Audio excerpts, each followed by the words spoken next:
All right, welcome back to Blue by 90. I'm Justin, joined by Tanner, and we are going to come at you. We should probably come up with a name for these short segments if we're going to do it.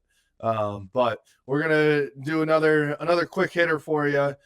Maybe that's it, the quick hitters. Sure. Wanted to touch on just where Michigan football is at 8 games into the season. 8 games in, 3 quarterbacks, 1 retirement, and back to the first quarterback of the season. So wanted to touch on where Michigan sits here going into a huge game, obviously with number 1 Oregon coming to Ann Arbor this Saturday. But before we get to that game, want to talk about a little bit of hindsight is 2020 action. Tanner, Davis Warren came out and didn't do anything special against Michigan State, didn't do anything flashy, but he also didn't make any mistakes, which is the bigger thing for Michigan. And I wanted to pose a question to you is Michigan 7-1 with Davis Warren as QB1? If they stuck with him even after the 3 interceptions against Arkansas State, 2 of them which I'm in the boat that they weren't at least fully his fault. But if they were able to stick with him and and gut it out, have him develop, where would Michigan stand right now 8 games through the year?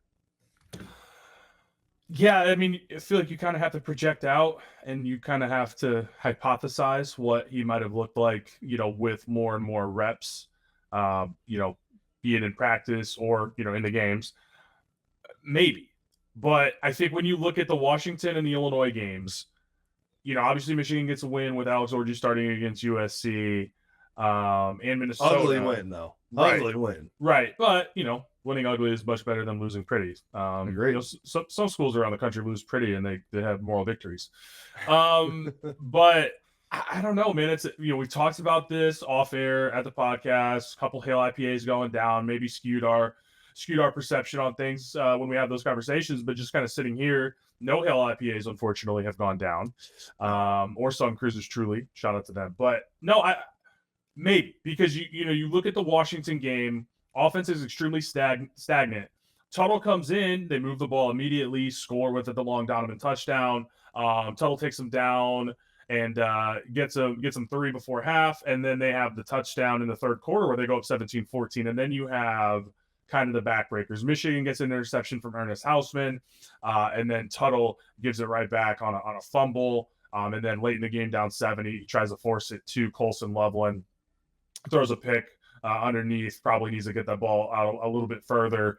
You're unable to get back into that game. And then against Illinois, I mean, the offensive production was just so abysmal. You have 1 touchdown. It's the lowest output that Michigan's had since 2014 when they were shut up by Notre Dame. I mean, that's 10 years of football. And that's some good football in there, some great football in there, some bad football in 2020. The fact that it's 10 years is kind of crazy.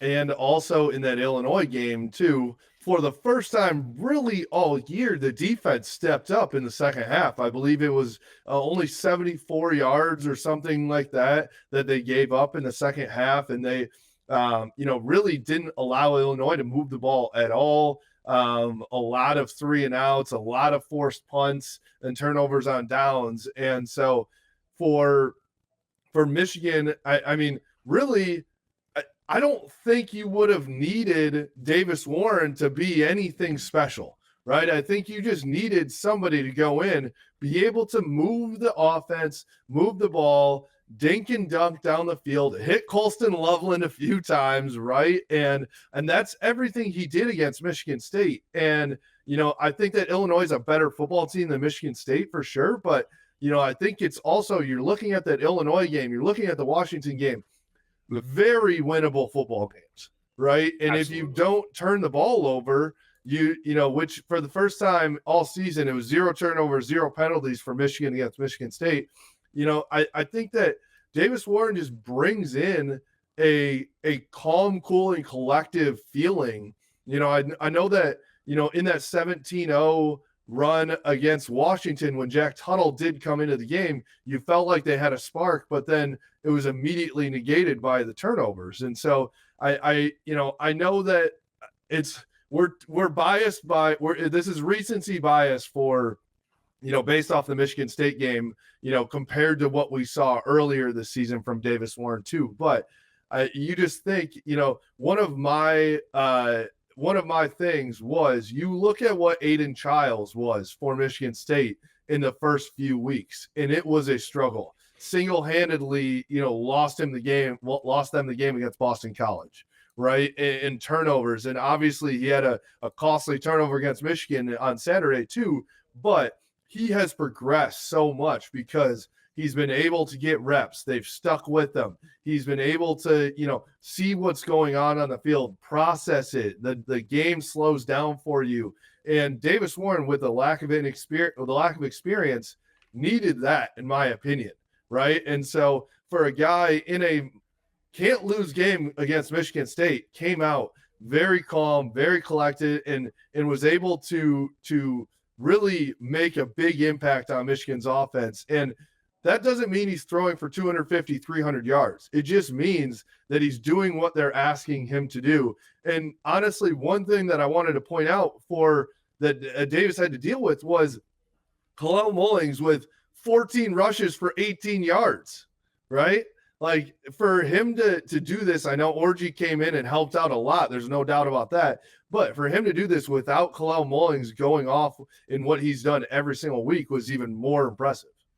Yeah, I mean, I really do think that, if you limit the turnovers in the way that Davis Warren did against Michigan State, which was something he wasn't really able to do the first 3 weeks of the season, right? And so, but you think about it, you have an interception against Fresno State, one of the first, drives of the season. And we talked about that when it happened, but maybe not necessarily his fault. Against Texas, you've got some interceptions.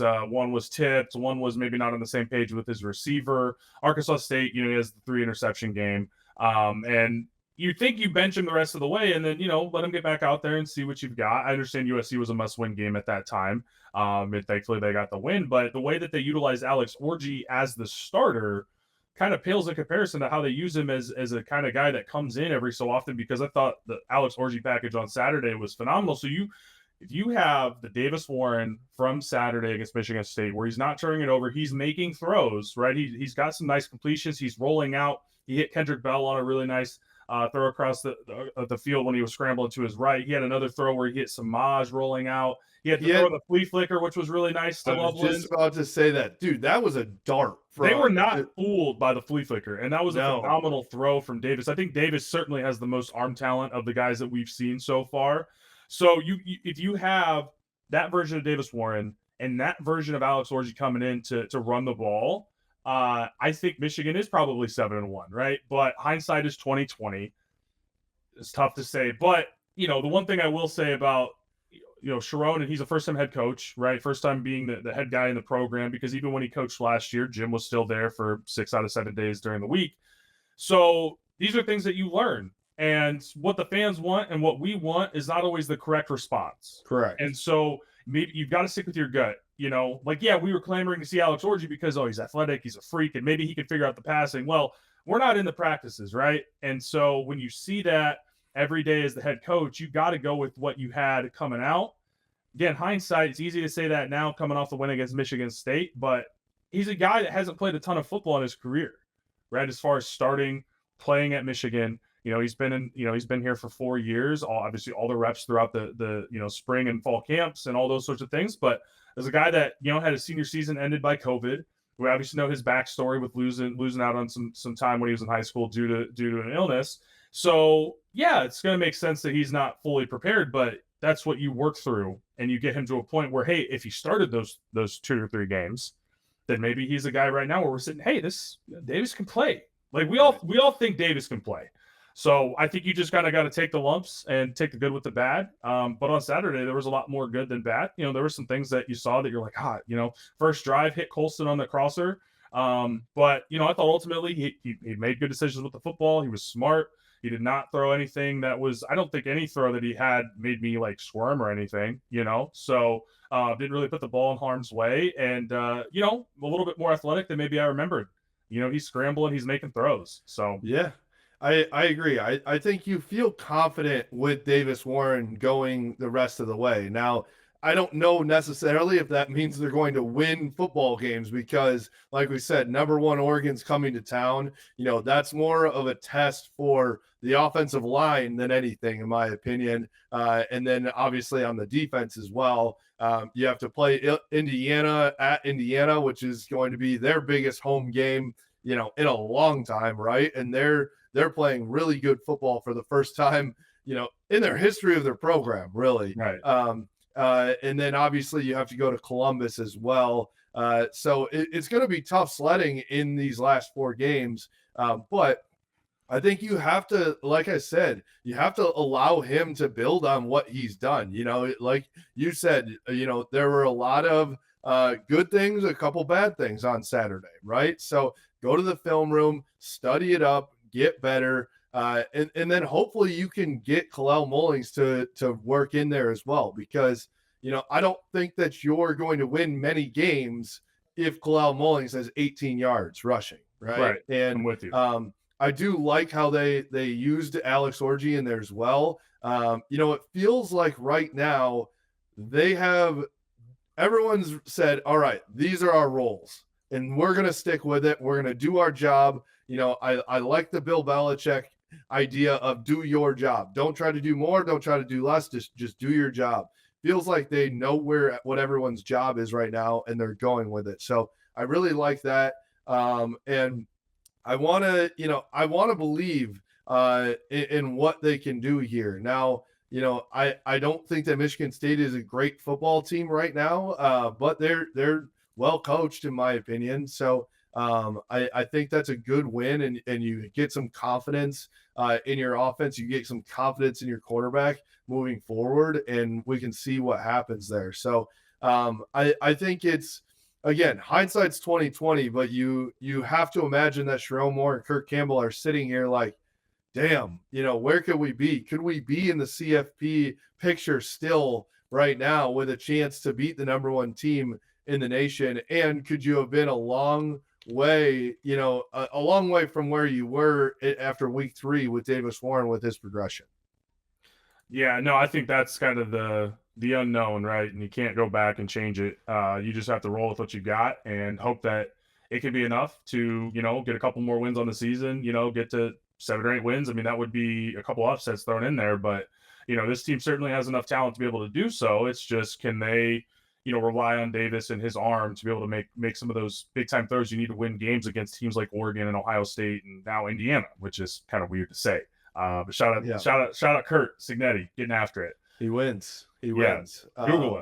Google him. So, all right, we will see what Davis Warren has to offer on Saturday. Again, tall task against the Ducks coming to town, who have played really well, against Ohio State, obviously, and beat them. But, you've got to come here. And I think that Michigan, who knows what they'll come out with. But I like what I saw on Saturday against Michigan State, and they've got a chance to prove it again in a big matchup. So we'll see what Davis Warren can do for Michigan and the offense going forward.